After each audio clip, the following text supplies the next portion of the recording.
तो चलिए आज बात करते हैं भारत के सबसे जाने माने शिक्षकों में से एक डॉक्टर विकास दिव्यकीर्ति की और उनके विचारों की उन परतों को खोलते हैं जो शायद सबको हैरान कर दें।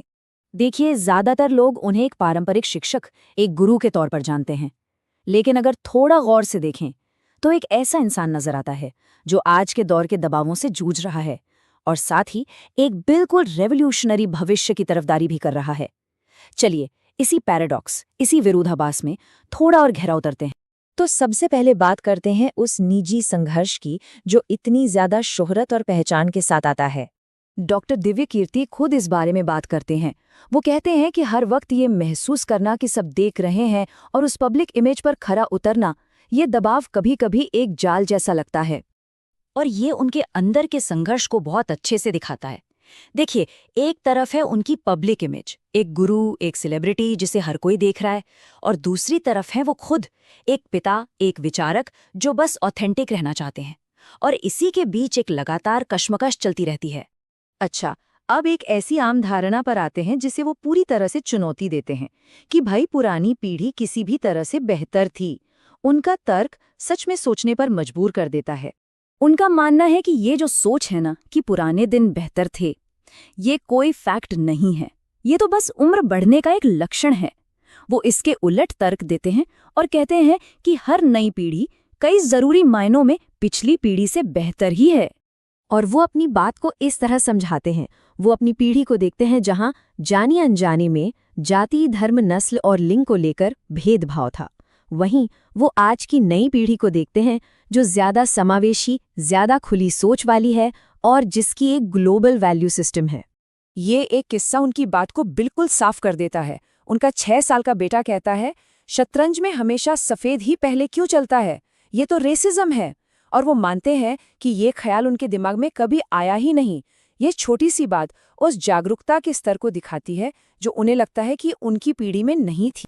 तो सामाजिक दर्शन से अब वो एक बिल्कुल अलग दिशा में जाते हैं, टेक्नोलॉजी का भविष्य।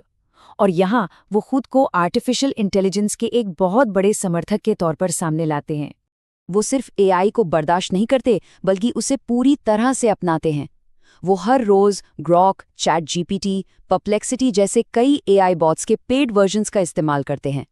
उनका मानना सीधा है, जो लोग एआई से बचेंगे वो बहुत पीछे रह जाएंगे। वो एआई का इस्तेमाल रिसर्च से लेकर सीखने तक हर चीज के लिए करते हैं। और ये देखिए कि वो कैसे एआई का इस्तेमाल करके अपनी सीखने की रफ्तार को बढ़ा रहे हैं। वो एआई से किसी विषय पर टॉप 10 किताबें पूछते हैं, फिर उनमें से एक किताब का 5000 शब्दों का सारांश मांगते हैं जिसमें सारे उदाहरण भी हों। और जानते हैं क्या होता है? एक 400 पन्नों की किताब का पूरा सार सिर्फ 30 मिनट में उनके पास होता है। इस तरह वो 10 दिन में किताब पढ़ने की बजाय एक ही दिन में 10 किताबों की जानकारी हासिल कर लेते हैं। और बात सिर्फ एआई तक ही सीमित नहीं है, वो क्वांटम कंप्यूटिंग की ताकत की बात करते हैं। एक ऐसी टेक्नोलॉजी जो एआई को कई गुना ज्यादा शक्तिशाली बना देगी। जरा इस बात को समझिए, एक नई चिप कुछ मिनटों में वो कैलकुलेशन कर सकती है जिसे करने में एक सुपर कंप्यूटर को 10,000 साल लग जाते। तो इस नई कंप्यूटिंग पावर का असल दुनिया में क्या मतलब है? उनका मानना है कि इससे दवाइयों की दुनिया में क्रांति आ जाएगी। जहां पहले एक दवा बनाने में 30-50 साल लगते थे, वो एआई और क्वांटम कंप्यूटिंग की मदद से सिर्फ 6 महीने में हो पाएगा। मतलब हर इंसान के लिए उसके हिसाब से दवाएं बन सकेंगी, वो भी कुछ ही महीनों। तो एक ऐसा इंसान जो भविष्य की इतनी बात करता है, वो अपने बच्चे की परवरिश कैसे करता होगा? वो पुराने सख्त नियमों से नहीं बल्कि एक अलग फलसफे से काम लेते हैं, कंट्रोल करने के बजाय मार्गदर्शन करने का।